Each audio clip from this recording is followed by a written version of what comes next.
Nothing completes a trip downtown like a visit to Lindy's Cafe. You won't find a more relaxing restaurant to unwind at. Located on 5th and Central, proud supporters of Proview Networks, Lindy's strives to be a friendly and welcoming place. Lindy's, a great place to be seen. Hey everyone, Adam Deal here with Proview Networks. Extreme Clean is a proud sponsor and supporter of Proview Networks and all high school sports athletics. Owner Mike McLean and Extreme Clean specialize in carpet cleaning for apartment, realty, business, and residential clients. With over 20 years experience, attention to detail and quality customer service matters. For more information, give them a call, 505-221-6440, Extreme Clean. When I train for American Ninja Warrior, I schedule regular workouts to stay in shape. To keep my car in Ninja Tough shape, I head to a Napa Auto Care Center for regular maintenance and genuine Napa Auto parts. Like brakes and batteries. I trust my Napa Auto Care Center for quality parts and quality service. And with the 24-month, 24,000-mile nationwide warranty, I drive away with peace of mind every time. Visit AutoCareNM.com to find a location near you. I want to congratulate our first customers at our brand new facility right here at Gala Chevrolet, the Jose's. And how was your experience?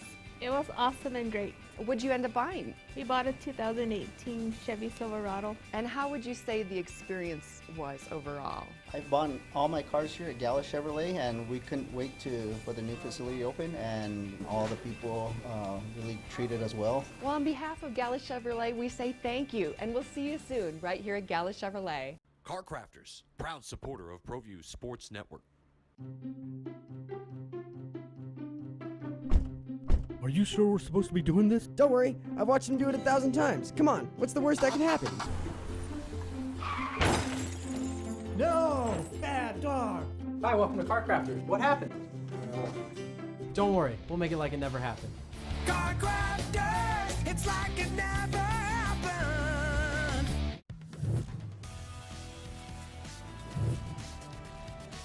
The Sports Desk is proudly presented by Car Crafters. It's like it never happened.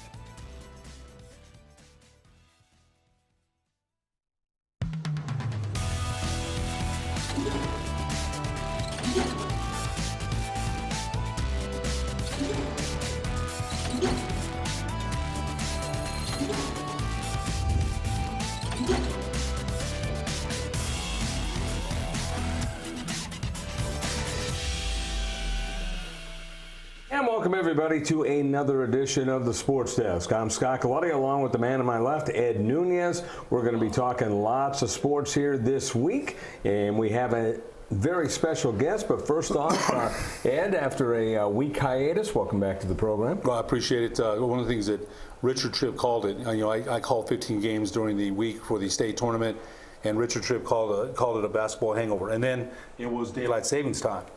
So it took me about, and I also did some ring announcing for USA Boxing on that Friday afternoon.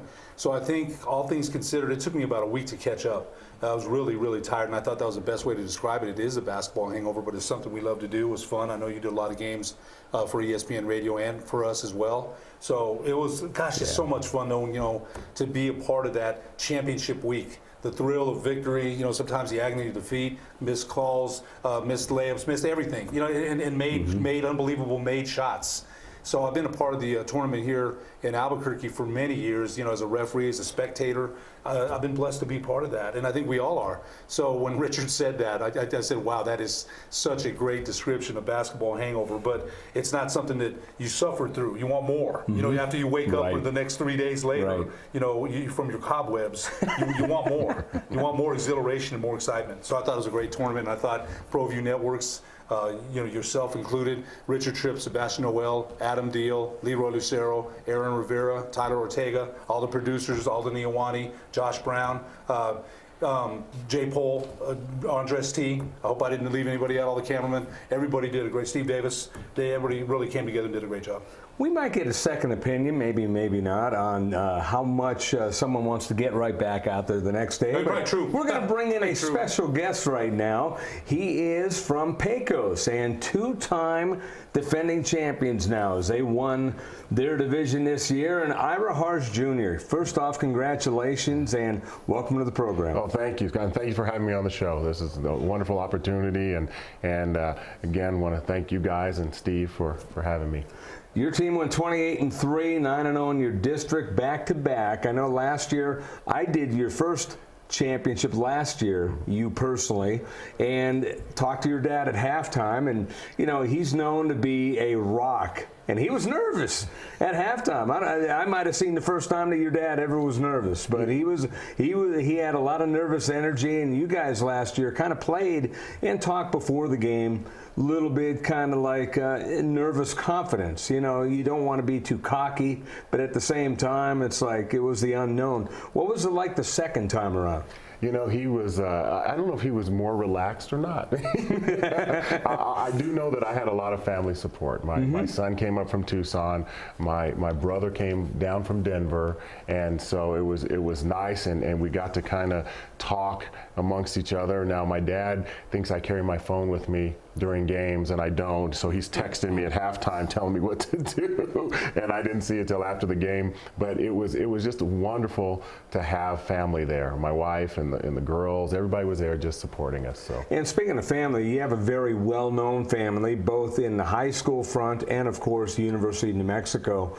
How do you carry that torch, and what's it like being a part of such a well-renowned family here in the area? And it seems like every family that has anything to do with UNM is well-renowned, but your family especially is kind of held on a pretty high pedestal. Well, and thank you for that. We you know what? The only pressure is you don't want to embarrass your family, right. And then you go into the team and the boys, and you always just want to do well. But you know what? New Mexico is home.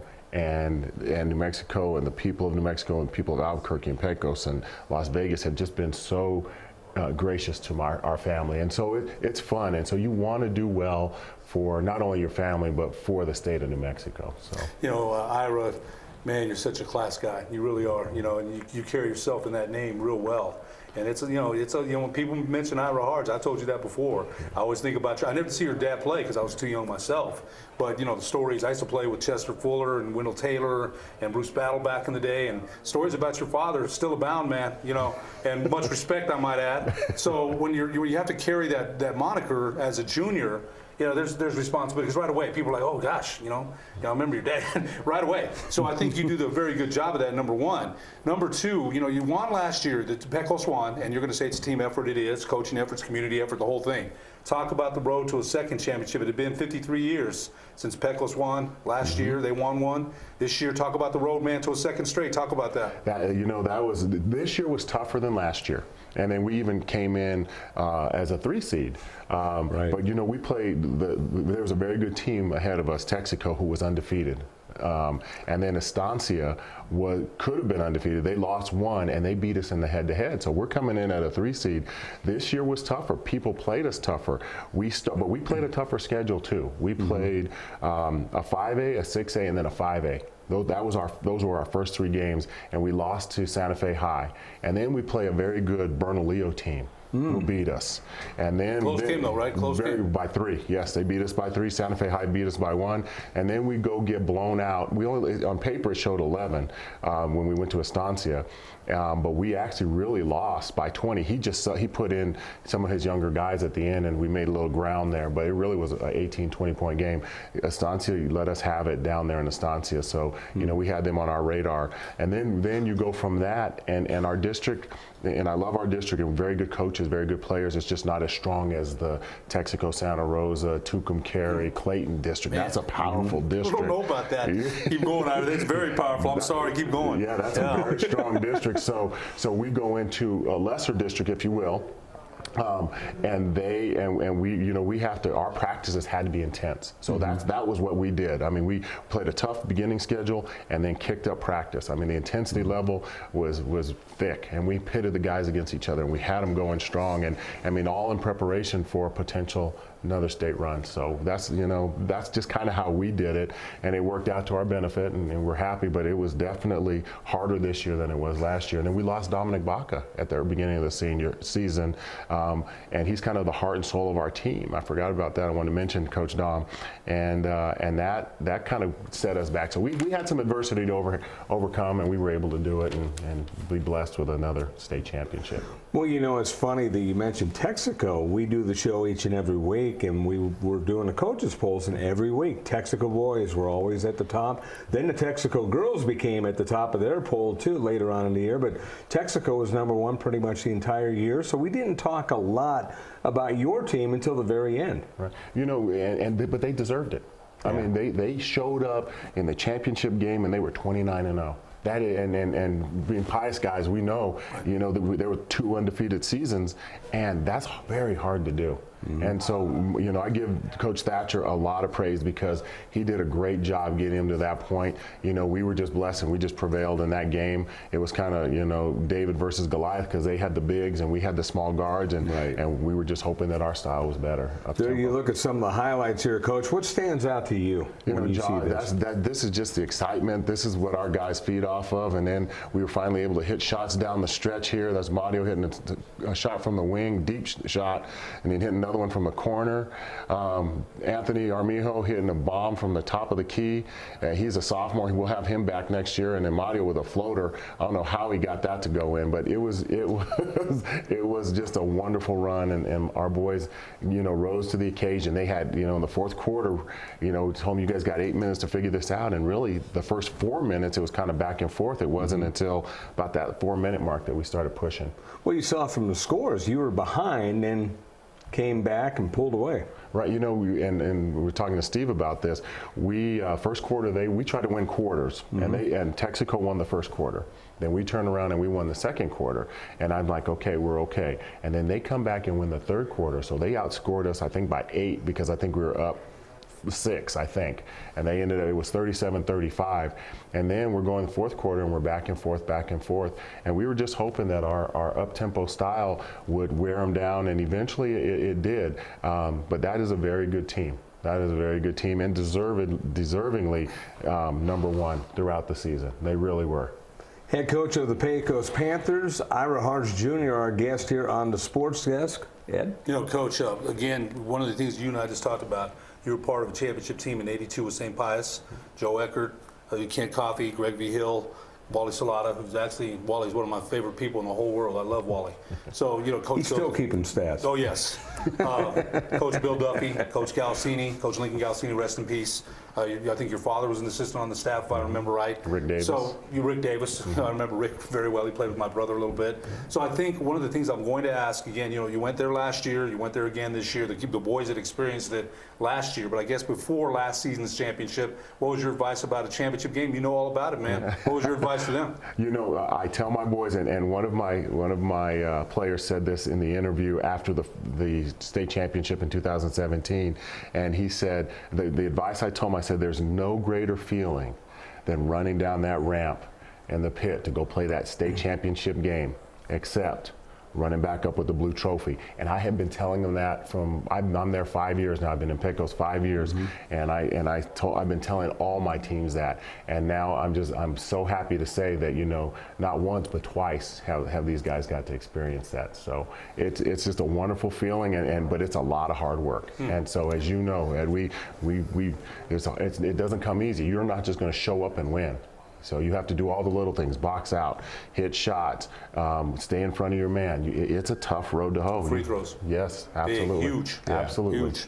One of the things I did want to ask you, kind of tie into the going down the ramp and going back up the ramp kind of scenario, is the fact that some teams going down the ramp, they get nervous. They get very nervous. This year, Atrisco Heritage was a great example of a team that came close last year, remembered how comfortable they were on that floor, and kind of carried that over and won a championship. You won a championship last year. So when your kids go down on the floor, how much of the fact that they experienced that last year fed into this year, where some teams going down that ramp, it's like, oh my gosh, we're here. Look at this crowd. What are we going to do? And you guys just went out and played against an undefeated top seed. You know, there's a lot to that. Even though we won it the previous year, there's still a lot of nerves, and I think it shows up mostly in the first quarter. There's nerves no matter what you do. Absolutely. I mean, I've been doing broadcasting for eons, and I get goosebumps before each and every especially at the state. You know, you get goosebumps. So I can only imagine what it's like as a player, coach, and team. Right, and you walk down on that floor and 3,000 fans, that's what the estimate was, 3,000 Pecos fans, and then I don't know how many Texaco, but there's just that anticipation, and yeah, there's nerves. And I think it shows up in the first quarter, and I tell my guys before we go out, and then I tell them again at halftime, I said the team that relaxes, the team that plays their game will win this game.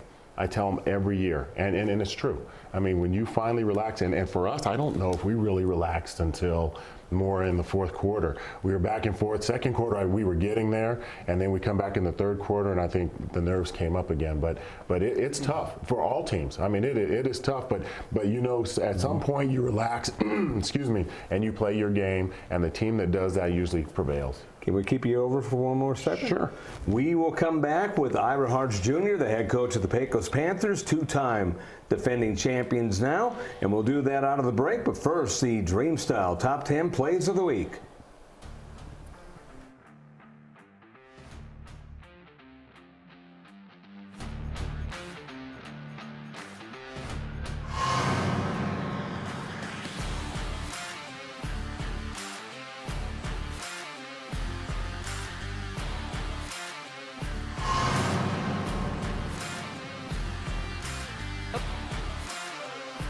Right to the body, and there's a right that'll send back.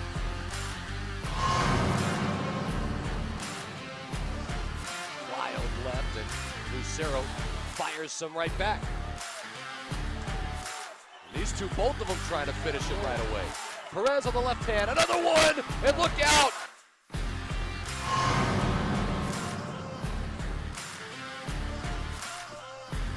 Straub, that's it on the line to center. Well, back That's there. deep. It's going to Let's send go. it back. It's going all the way to the wall. Around to score easily, Autry. We're going to wave around another one. It's a two-run double for Hunter Straub.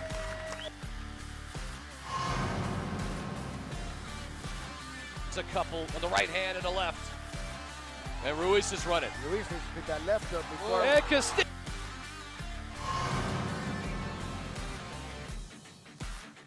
Well, this could be fast, guys. In his last goal. And that's it. Another right hand has put Ruiz.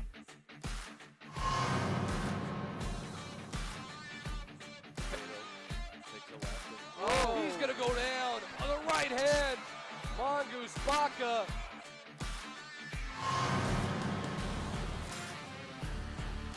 Be Adrian Ortega Field now.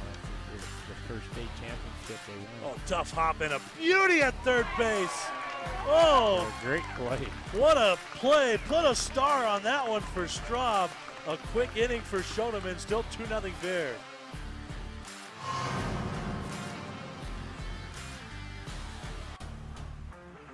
Left hand by Torres, look out! Rodriguez is in trouble. A right hand, another, and that's it. Rocky Burke has said that is it.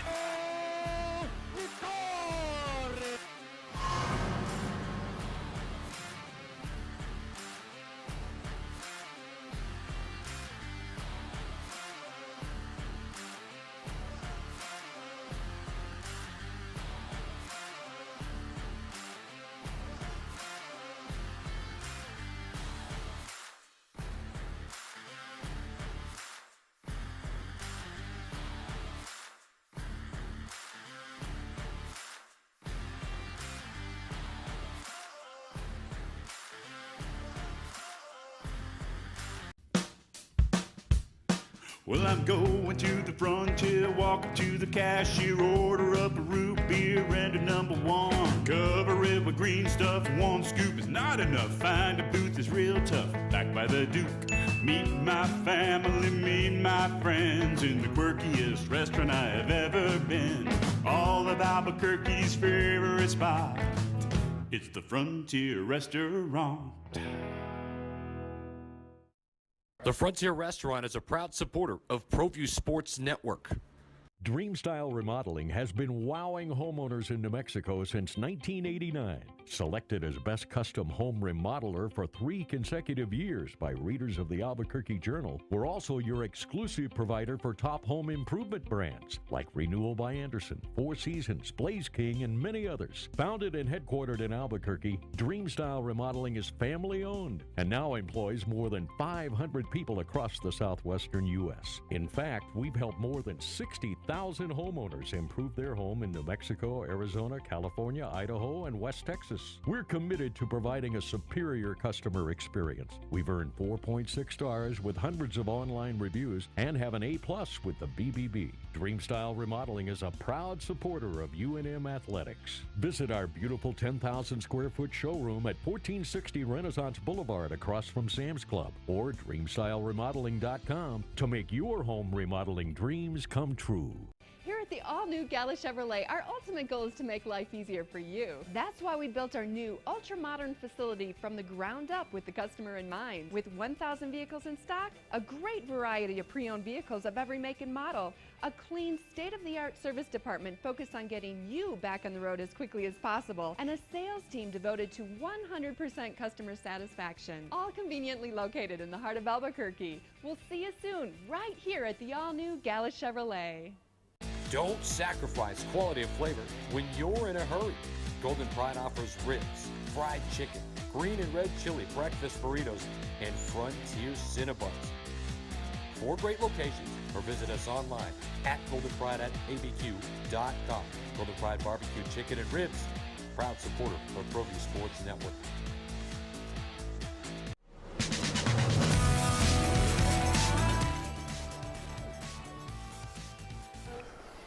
And welcome back here to the Sports Desk. I'm Scott Colletti along with Ed Nunez. Alden Iowani, our fine director. We're talking high school basketball right now. Ira Hartz Jr., the head coach of the Pecos 3A champion Panthers.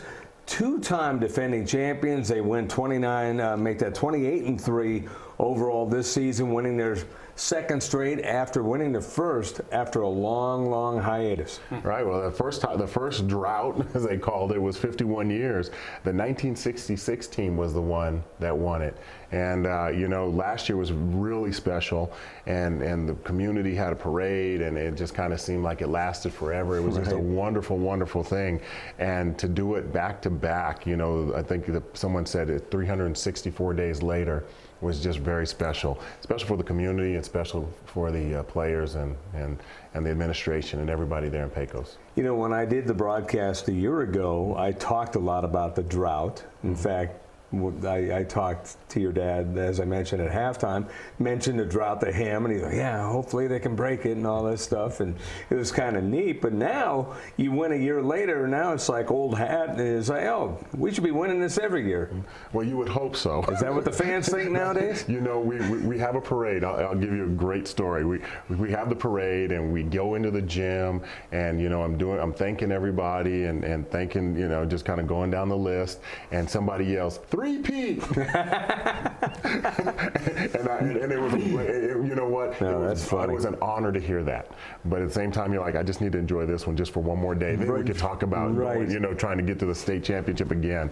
We have an uphill battle again, though. We have some young guys. We'll return 1 starter and 2 guys that could have started, and so we'll try and build around them.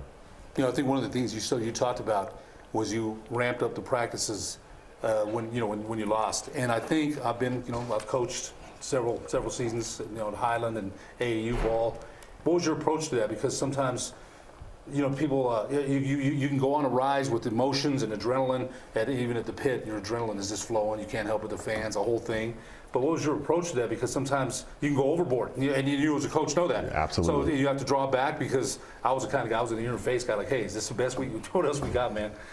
So what was your approach to that? Because sometimes players, it's different these days, Ira. Coach Duffy's approach, to me, I remember one time he said, he thought I said something. He was in my chest, like, don't you ever, you'll be off this team. I responded. Kids don't always respond to that anymore. So what was your approach? I mean, sometimes you have to go hard, and then you got to know when to pull back. So what was your approach? You know, we have, it's kind of twofold. From a coaching standpoint, you know, and I don't know why it worked out this way, but it did. I have assistant coaches that, you know, I might be on them one day. I mean, like just in their face that you guys you're not rebounding, you're not doing this, you're not doing that, whatever they're not doing. And I'm just constantly all practice. And then the other two are like, hey, you understand what he's saying. You guys got to box out. Come on, we got to do this right. So you got to, you know, it's kind of mom, dad, or good cop, bad cop. And we didn't necessarily plan it that way, but that's how it worked out. Or the next day, my assistants started seeing what I was seeing, and they're jumping on them. And then I can be the good guy at that point. Try it all up. And yes, and it worked. It worked perfect. The second thing we did is, you know, my second team could have started, and a lot of those players could have started for a lot of the other 3A teams in New Mexico. So we had battles in practice, great battles. I mean, there were times where, you know, we have a great team and a white team because that's what our practice jerseys were this year, and the white team consistently beat the gray team a few times early in the season, and towards the end, we didn't know what was going to happen. So we had, you know, intense practices, intense scrimmages, inter-squad scrimmages right there in our own gym, and it really helped us. I think one of the things, too, is that's good because the hunger's still there. No one's thinking my position is solidified. No one's thinking I don't have to produce, I don't have to contribute. I've kind of got it on easy street because they know there's a guy right behind them that could take their job in any minute. And I think I love it. I've been part of that, too. It's like, you know what, I need to be pushed. We need to get out of that comfort zone, get out of our comfort box. What do we need to do to succeed again, to win again? Right. And I think when you have that kind of competition on your own team, you as a coach, you got to go home and say, hey, look, if you don't get it done, there's this guy right here. He's ready to take your job. Right. So, you know, the other guys are working as hard as they can. They don't want to lose that. I started, you started. You know, it's important to be a starter, right? I mean, I hated not to start. I started every dang game I played. Right. And it meant something. It meant something to you, too. Absolutely. So if you're not starting, you'd love to go out there with the announcements, hey, start at center, Ira Hart, you know, right? So if you don't produce, you're kind of the message is, hey, look, they just whipped you. Right.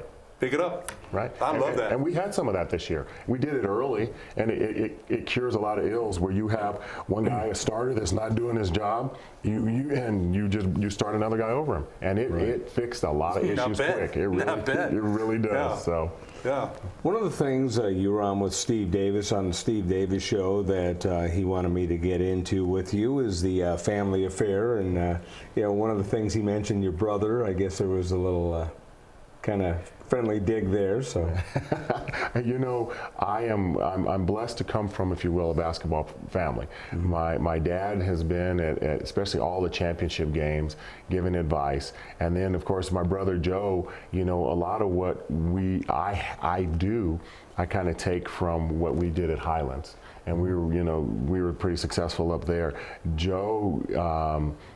Actually, it was funny because I was sitting down on the bench, and I stood up and I turned around and he was right behind me, you know, kind of in the media row, and I just couldn't help but laugh. But it's just a good feeling. And you know, of course, Joey had a great career himself. He had you know, his team went 27-0 here when he was at Pius his senior year, and then he went on to play at Oregon State, and then he had a great coaching career, won an ABA championship in Arkansas, comes back, and I think we still have the NCAA record, which is the greatest turnaround in NCAA history, all divisions, men's and women's basketball. The team before we got there went 1-26, and then we went 20-9 up at Highlands. Correct, and I think that record still stands. So that's really cool. One of the things I wanted to ask you, because not a lot, and Steve's used to it because he played at UNM. When you're a high school coach and you're familiar with the pit, you know, obviously you go down that ramp, all the excitement's there, then you get on the court and start playing, and instead of seeing a wall in the background, you're seeing people, you're seeing all sorts of stuff. And it's very different to a lot of backdrops, even in arenas and other college facilities. Explain how you tell your kids, or do you at all, what to expect in terms of just the shooting backgrounds and what they're looking at, depth perception and all that stuff? You know, to be honest, we try to prepare for that.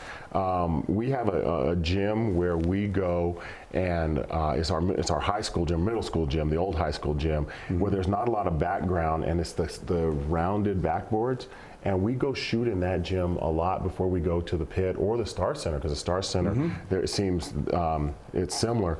And so we try to get a lot of shots up. Similar but different, because at the Star Center, the fans aren't right on top of you. There's actually more room and a different background to look at, as opposed to the pit where they're right on top of you and you're kind of looking at the way it goes around, and it's just a different feeling. Absolutely, absolutely. And you know, the other thing we do is we get them out there early. As soon as we can hit the floor, we do, and we tell them to get a lot of shots up. And that seems to help. I think a lot of the teams and coaches do that because you can't practice on the pit floor. Right. And so you have to you just have to get out there and get as many shots up as you can, especially if you're a shooting team.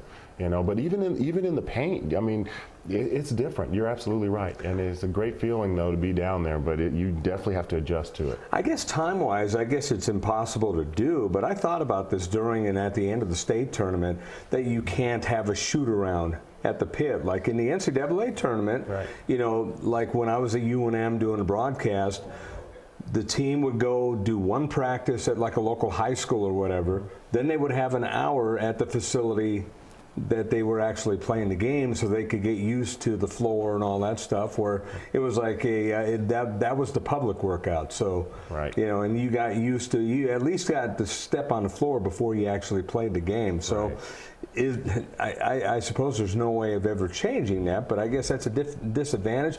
But it's equal because nobody gets to play on the pit floor until game time. Right, right. And you know, when I played college ball, that was the same scenario, and you could find the dead spots, or you could find, exactly. You can find first thing you look for as a player is the dead spots. Absolutely. You start bouncing that ball around to find out where you're going to try and trap you. Remember the old highest? You know what? I was going to bring that up. You know, because I told you my brother played there in '75, and you know I lived there for many years because the parochial league, summer league at Pius. And people don't understand there was no AAU then. So I remember our summer league jerseys were dyed gold and black magic marker. I remember that like it was yesterday. Right. So I knew all the dead spots at the old Pius gym. What I wanted to ask you is, I think your brother Joey, you know, or you guys are one of the few guys that, you know, both win championships with high schools. You know, 82 for you, 85 for Joe. Now, the 85 team, Ackerman, you know, Joe Ackerman, Mark Rupp, Ron Williams, your brother. Now, out of all Coach Duffy's championship teams, they say that, you know, 27-0, that might have been the best. Do you and your brother ever argue about my 82 team, your 82 team, against his 85 team? Brothers do that. I don't know if you guys ever do. You know what we have? It's funny. We never had that conversation. That's crazy, really. Isn't that crazy? Oh, me and my brother would have been going at it. Yeah. We never had that conversation. My brother's team though was man. They had Greg Williams and Joe Ackerman and Tim Cummings, Joe, Mark Rupp. Tony Russo. I mean, they had six. They had like 6'6", 6'6", and 6'5". I mean, they were just loaded. I mean, that was just a really good team. They were definitely taller than we were. I don't know. We might have been meaner, but I don't. They still were. That was a tough loaded team. squad. You know? Yeah, I mean, but then how do you compare? You go. Let's talk about your year. I mean, that would have been the year that I would have played there. I mean, Ronnie Beach and Ronnie Turner, Mike Higgins, and Randy Nye. That was a very good squad. Cheshire. Yeah. How do you compare? I mean, you know.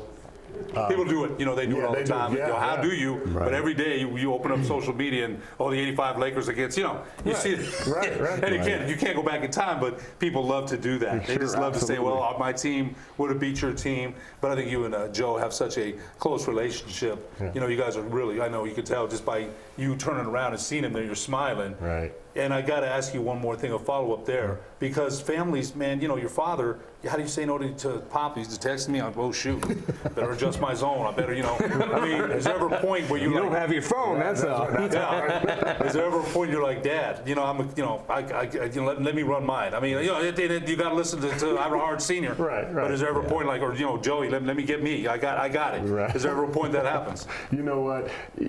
Kind of. But, you know, sometimes they're telling you what you already know. They're suggesting things, but sometimes it's good.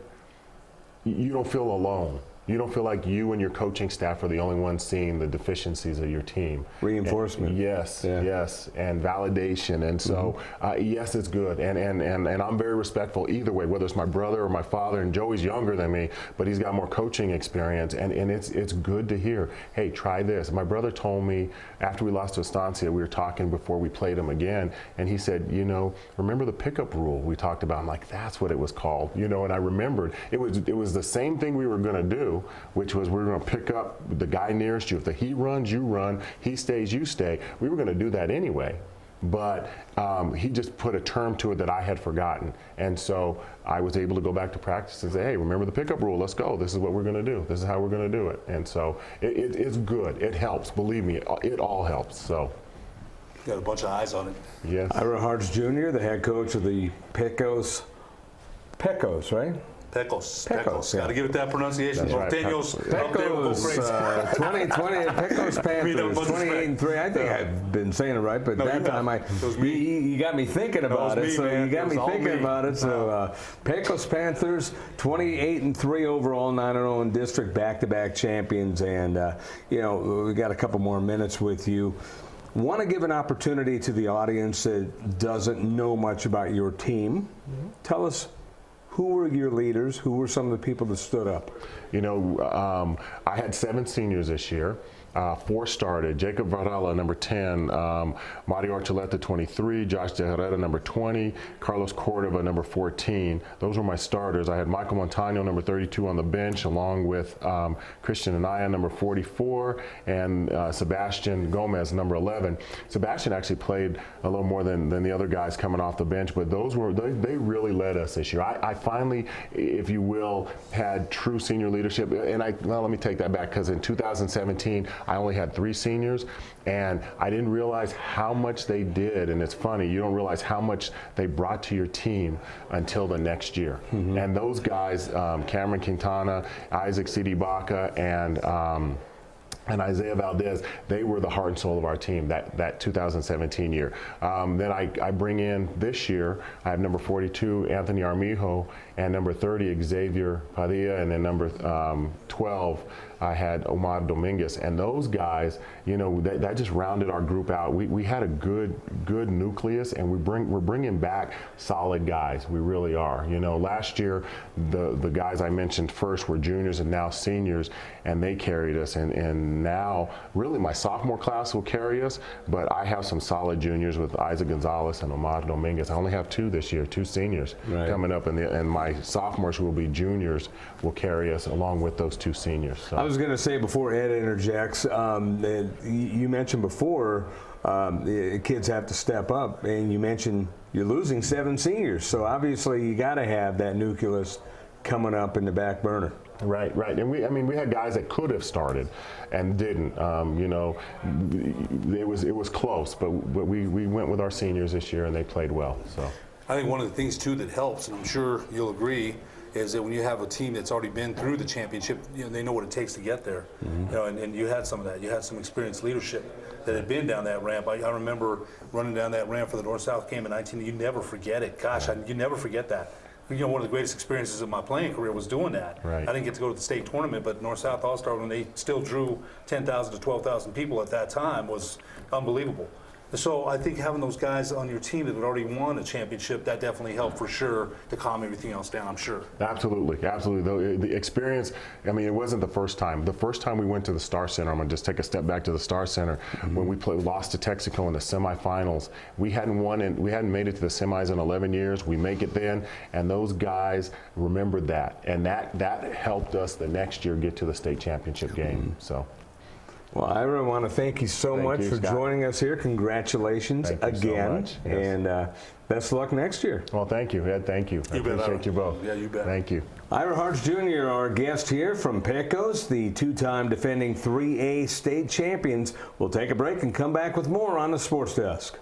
The Barley Room, proud sponsor of Proview Networks for over 9 years, is pleased to introduce Black Iron Catering. From weddings and family reunions to birthdays and office parties, Black Iron Catering is perfect for any event. Contact Jamie at 505-459-8259 and book your event today. Black Iron Catering. Let us bring our kitchen to you. Locally loved restaurants like Farina Pizzeria, Farina Alto, and the Artichoke Cafe are the perfect venue for your next event. Farina Alto has traditional Italian food, plus handcrafted cocktails in a beautiful Northeast Heights location. Farina Pizzeria with a downtown vibe, amazing affordable wines, and local beer. And the Artichoke Cafe has set the standard for casual fine dining since 1989. Visit our family of restaurants and see what fine dining is all about.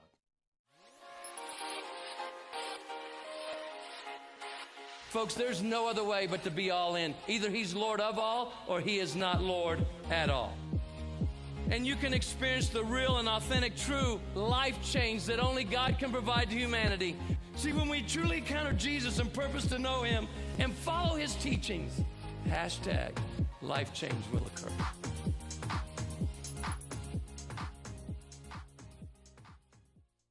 Sadie's is a proud supporter of New Mexico high school sports and athletics, and we here at Proview Networks would like to thank Sadie's for their continued support in helping us bring you all of your New Mexico high school sports coverage.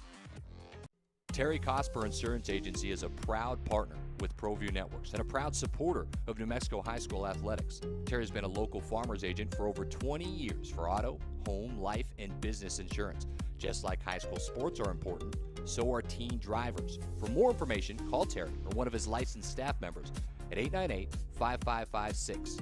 Quotes are available for you.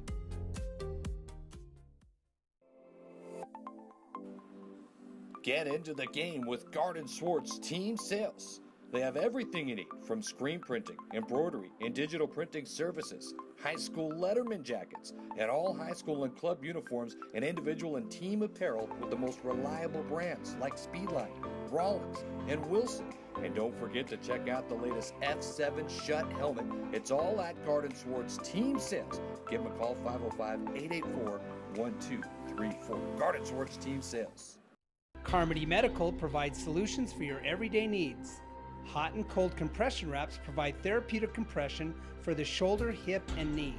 The therapy wraps are constructed of an insulated outer fabric and a ventilated cotton pocket to protect the body.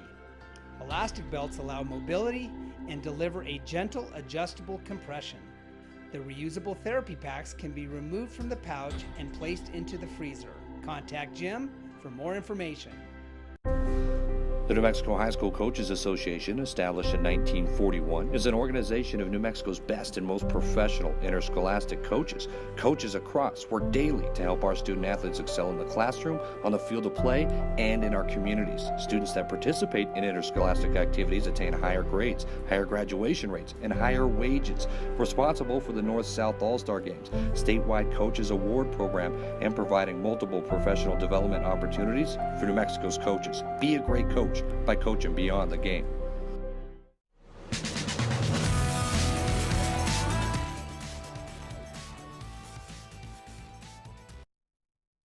And welcome back here to the Sports Desk. Scott Galletti along with Ed Nunez, and it was a treat talking with Ira Hartz Jr., almost as much of a treat as it is to talk to Ira Hartz Sr. Yes, I haven't had really much of a chance to talk to Ira Hartz Senior. It's just more legendary stories that I hear about him. He played in the ABA, was a leading rebounder in the ABA.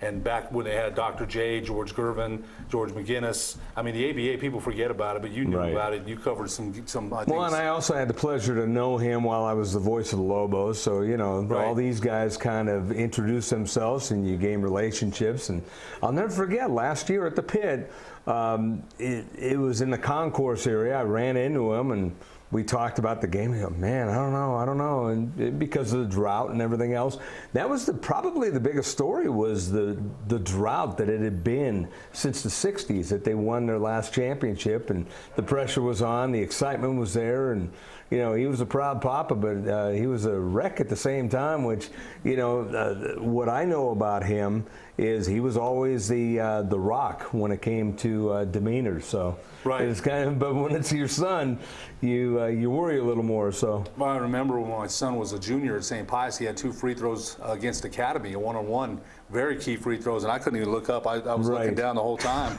because you may get nervous when you played, but when it's your kid or some of your offspring, it's way different. So Ira Hartz Sr. must have had a lot of butterflies. And after the game, he said, "We did it, we did it." Oh, you know what? He's part of it. Of course he is, because when, you know what, my son, when he coached at St. Pius, only the C team, but still, you know, he coached 3 seasons there.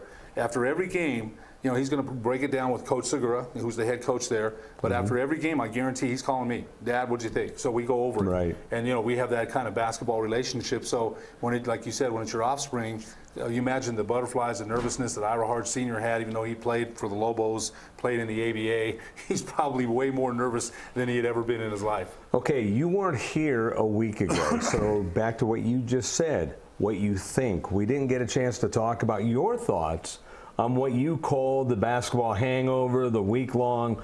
You know, both of us did about 18, 20 games that week. What did you take across from that? Well, gosh, you know, I think, you know, I'm at Santa Ana for 3 days, and I was at the Pit Friday for a game, and then 2 championships on Saturday. You know, I did Maxwell and Melrose, and that was a heck of it. My son did it with me, and boy, it's great to always do a game with your son.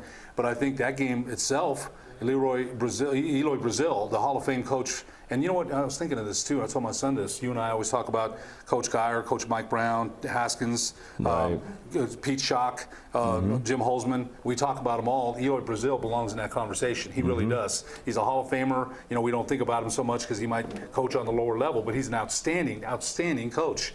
So Melrose came out with a good plan and chased them off the 3 all night long. Colton Riggs, they're big, had 32 points and 20 rebounds in the semifinal. But Jordan Hasso, the big man from Melrose, really did a great job of, you know, taking care of him. They didn't have to worry about him. They did a great job, Melrose, in that championship. Hope and Bernalillo. So you're thinking, Bernalillo's 27-1. You know, and Terry Darnell, you know, that guy is a fine a coach as I know, a fine a person. He, you know, he hates to lose at anything. You know how competitive he is. The plan for Hope was Colin Evans rode Fraqua off the block, and then when they missed, they turned it into a track meet. Couldn't keep up. Couldn't keep up. Johnny Nitafan, Chris Ward, and Isaiah Dockery, they pushed and pushed, and that game was over by halftime. And I thought going into that game, you know what? Burnley was 27-1. You know, they've only lost 1 game to Belen. And it was kind of funny, after James Yotis had written that article, they called the Sports Illustrated jinx, you know, the Journal jinx, whatever you want to call it. They only lost 1 game. But that convincing win, their 6th straight championship, was so convincing. You know who? You know, and the player I think for me that I looked at was Johnny Nitafan. Johnny Nitafan drives Jim Murphy crazy. He drives him crazy. You know, because he'll take him out. He'll let him, hey, stop. You know, don't shoot. Johnny, okay. And about 3 possessions later, he's a herky jerky guy. He's going to do what Johnny Nitafan does. So you got to take the good with the bad. But man, I thought, you know, again, Colin Evans was the unsung hero of that game. Because with Fraqua, he's like, you know what, you're not getting anything today. He rode him off the block, rode him up the lane. That's the game plan. So I thought, you know, at least from my point of view, that's the championships that I did and what I saw, the games that my son and I did. And you mentioned Ward. He was one of those guys. Every year, Coach Jim Murphy has a guy who can be a star and be like the marquee player, but they always play as a team. But they always have a scorer that can go to another team here in the metro area and perhaps be the top player on the team and be that scoring machine. Ward, in my opinion, kind of became that last year, but he was really that this year. But again, one of the cogs of a very talented team with a lot of depth. You know, if you look at what he did in the championship game, 27 points. He went off. And they had no answer. You know, they really didn't have an answer. And again, they know. That's what brought up those conversations. Because, I mean, instead of, you know, having a 12, 15-point game, I mean, he went off, and he could have had more if the game would have been longer. When it got into a running game, Bernalillo had no answer. They had some pretty good guards. But Hope, you know, again, people are wondering, how do we beat Slay the Dragon? That's 16 championships for Jim Murphy. 16. And the way I look at it is, again, we just mentioned great coaches. Of course, his name belongs up there. He's a Hall of Famer. We see that. And the other thing, they're moving up next year. But I thought that Colin Evans, he almost played with a chip on his shoulder. Like, okay, Solomon Fraqua, they've been talking about him all year long. He's 6'7". I'm going to make sure that at the end of the game, the big that they're talking about is me. He really did play with a chip, man. He really did. I mean, you know, and you could tell he was just determined to make sure that whoever owned the paint that day was going to be him. Well, you did the game here on Proview for the NFHS network, produced by Proview, if you will. But, you know, I thought about that. I'm glad that you brought up the chip on the shoulder. We thought, Brian O'Neill and myself, that the whole team had a chip on their shoulder. You're right. And they played like it because this is the first time I can remember that Hope Christian was not the number 1 seed, and Number they three, weren't right? Number three. they weren't the top dog. They were number 3, and yeah, seeding wise, it was done maybe correctly. But I said it when the seedings came out. I said until somebody in 4A beats Hope Christian's going to win the championship, because they lost to St. Pius in 5A, and they lost to the rest in 6A. 6A. And St. Pius could be considered an upset. It was a close game, down to the wire, and St. Pius pulled that game out. And, you know, as good as Bernalillo was, no disrespect to Coach Darnell, you know, it was one of those situations where until I see it, I'm not going to believe that Hope can be beaten. I think you make a great point. I also think that loss to St. Pius kind of woke them up a little, not that they needed it. I think the 3 seed woke them up, because I really think that the championship game was the biggest blowout victory they had in the entire tournament. I don't know if you're aware of that. And Brian O'Neill brought that up to me, and it's like, wow, you know, these guys were laser focused. They said, hey, we're going to go out and get these guys. They did it in a classy way, but they just went out and pounded Bernalillo. I think the a other very, thing, very good team. No, you're absolutely right. The other thing is this too, is that there's a winning culture. We know that around Hope High School. You know, so you don't want to be the guys that when they're having championship reunions that, oh, you lost, we're sorry. So, right. You're right. They came out with a big chip and they got it done. We'll take a quick break, talk a little more about this. One more segment to go on the Sports Desk. Sadie's is a proud supporter of New Mexico high school sports and athletics, and we here at Proview Networks would like to thank Sadie's for their continued support in helping us bring you all of your New Mexico high school sports coverage. Gecko's Bar and Tapas, a proud supporter of Proview Networks. It's been a fan favorite spot for food lovers and sports fans. With not one, but 2 great locations, including outdoor patio, an atmosphere you won't want to miss. Gecko's, off Academy and in Nob Hill. Hey, New Mexico, come check out the newly remodeled guest rooms at the new Wyndham Albuquerque Hotel and Conference Center, featuring 309 rooms, 30,000 square feet of meeting space. New Mexico's only indoor water park featuring the Wave Runner. 2,200 square foot fitness center with hydro massage chairs. Also enjoy breakfast at our new Manzanita Grill and watch your favorite team play at Altitude Sports Bar and Grill. It's all at Wyndham Albuquerque Hotel and Conference Center. Ladera Golf Course. Open in 1980, Ladera features a full 18 including spacious greens, a large driving range, roomy practice putting greens, and 4 large lakes. Surrounding Ladera, beautiful views of the Sandia Mountains to the east and volcanoes to the west. Ladera is a challenging city-owned course with the longest playing yardage of any other city courses. For weekend tee times and more information, call 505-836-4449. Don't forget, every Proview Network sporting event is on sale at our DVD store. Go to www.proviewNetworks.com to buy your DVD today.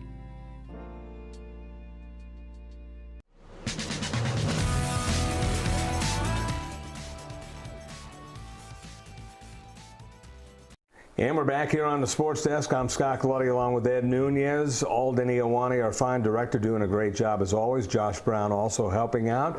And Ed, one last point on Hope Christian as we were talking about the 4A championship. Jim Murphy, you mentioned 16 titles. Well, he may not catch Ralph Tasker in terms of victories, but he's one victory away of overtaking him in state titles. Kind of hard to believe, 16.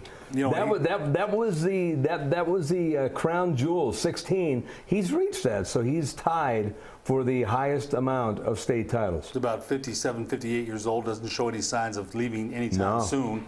So you'll also have to deal with Jim Murphy. So we don't know if he'll reach the victory mark because Tasker's still got him by about 700-800 wins. No, he won't get that. But in terms of, and they're moving up, how sweet would that be to move up a division next year and win another one? You know, Jim's always planning, Coach Murphy, he's always planning for the next season. He's probably already planning right now. He wants to relax. You know, and then I saw his son, Micah Murphy, was one of his assistants, and that was just great to see that. You know, again, it's a winning culture there. you could argue that it should have been 7 straight. The clock game in 2012, that was, a little, hey, give credit to Ron Geyer and St. Mike's. They did beat them, but there was a little bit of controversy around that. But you just know that no matter where he goes, if he went to 5A or 6A, you know that they're going to be competitive. That guy is such a competitor. And it's funny because near the end of the year, and you hear it too, I always tease him. I always knew that when I was an official, that if Coach Murphy yelled at me, I must have really messed it up. Because he didn't say too much. But they're hacking us. And I go, okay, Coach, okay. But near the end of January or February, his voice starts to go out. Right. And it was like I don't think it ever comes back, but you're right. I only see him during the basketball year, so maybe he's done irreparable. I hope not. Well, go ahead. Yeah, because he's as fine as gentleman as you could ever meet in your life. I only want to bring this up because you and I both did the game. We both talked to the coaches before the game. I don't know if you had this conversation, but I'm talking to Coach Darnell. His team is coming down the ramp. They're standing there waiting to be able to get onto the court. So I'm talking to Coach Darnell, and I told him, you sound like a coach who just coached himself to the championship game. He was hoarse.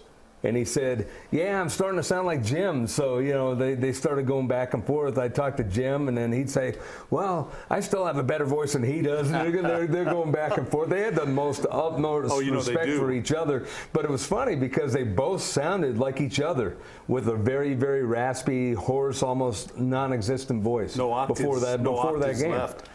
So it was funny. Funny thing about Terry, or Coach Darnell, he won a championship when he was a player at Bernalillo. He won 2 as a coach over there. And I know he wanted this one real bad. And you're right. Yeah. I said the same thing. You and I talked about it. Until you slay the dragon, because here's the thing. And I think one of the things that you mentioned was a good point. You and Brian O'Neill talked about the team having a collective chip. Because people are probably saying, well, you guys are the 3rd seed, your reign's over. People are coming up and telling them that. It's been a nice run, nice, good try. It's time for, and everyone says that all the time. Well, it's time for a certain team that's dominated to lose. Well, who says it's time? Go take it from them. Go take it from them. And so I think your point that you and Coach O'Neill brought up, who I have the utmost respect for, a great color guy, a great person, knows the game inside and out. He does. I think that's a really good point.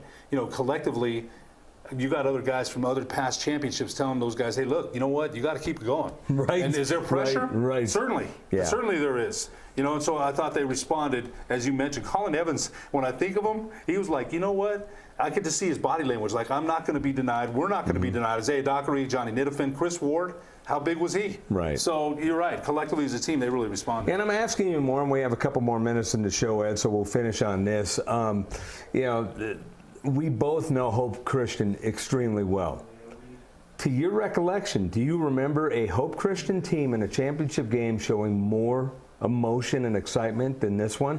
That's what told us that they had a chip on their shoulder, because usually they just go do their business. They don't clap, they don't fist bump, they don't do anything. Right. They just go out and play their game, win, get off the court. This one showed emotion like they wanted it.